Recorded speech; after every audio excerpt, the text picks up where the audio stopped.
যেন মান অভিমানের পালার মধুরেণ সমাপয়েত। রাষ্ট্রপতি নির্বাচনকে ঘিরে দীর্ঘদিনের উষ্ণ সম্পর্কে যে সংঘাতের আবহ তৈরি হয়েছিল তা এক লহমায় ঘুচে গেল। রাজনীতির বেড়াজাল টপকে বেরিয়ে এলো ব্যক্তিগত সম্পর্কের সেই পুরনো ছবি।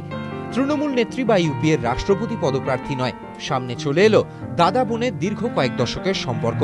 মঙ্গলবার মহাকরণে প্রণব মুখোপাধ্যায়কে সমর্থনের ঘোষণা করলেও মমতা বন্দ্যোপাধ্যায়ের গলায় স্পষ্ট হয়ে গিয়েছিল অভিমানের সুর।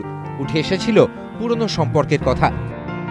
8 মাস আজকে না 15 নম্বর কথা নিয়ে 8 মাস উনি যখন ফাইন্যান্স মিনিস্টার ছিলেন হঠাৎ করে আমি জানি না প্রায় 8 মাসের মতো আমার সাথে কোনোদিন কথাই নেই। হ্যাঁ, আমি একবার ওনাকে বলেছিলাম চা খেতে মহাকরণে আসতে, বাট সময় পাননি, হয়তো কোনো একদিন নিশ্চয়ই আসবেন রাষ্ট্রপতি হয়ে, এটুকু আমি আশা করি। তৃণমূল নেত্রী সমর্থনের ঘোষণা করা মাত্রই এবিপি আনন্দকে দেওয়া প্রথম প্রতিক্রিয়ায় প্রণববাবু জানান তিনি এই সিদ্ধান্তকে স্বাগত জানাচ্ছেন।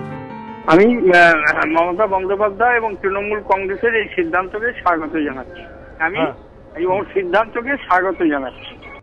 আর এর কিছুক্ষণ বাদেই মান অভিমানের পালায় পূর্ণচ্ছেদ বসিয়ে সরাসরি মমতা বন্দ্যোপাধ্যায়ের মোবাইলে ফোন করেন প্রণববাবু। প্রণববাবু বলেন, আমায় সমর্থন করার জন্য তোকে ধন্যবাদ।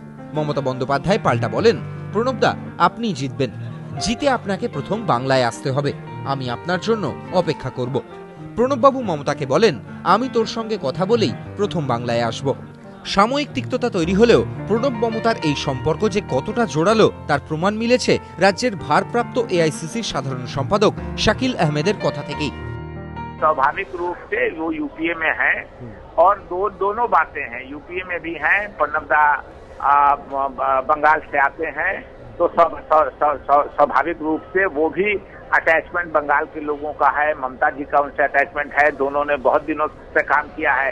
मुझको एक घटना जिस दिन ममता जी का ओथ हो रहा था वो एक कलम लेके आई थी, मुझको पता नहीं ये बात कहनी चाहिए टीवी पे या नहीं, और उन्होंने कहा कि ये वही पेन है जो आपने दिया था, उसी से मैंने साइन किया है चीफ मिनिस्टर के ओथ के बाद। সবাইকে চমকে দিয়ে সমর্থন ঘোষণা এবং তারপর বহু জল্পনার অবসান ঘটিয়ে ফোন।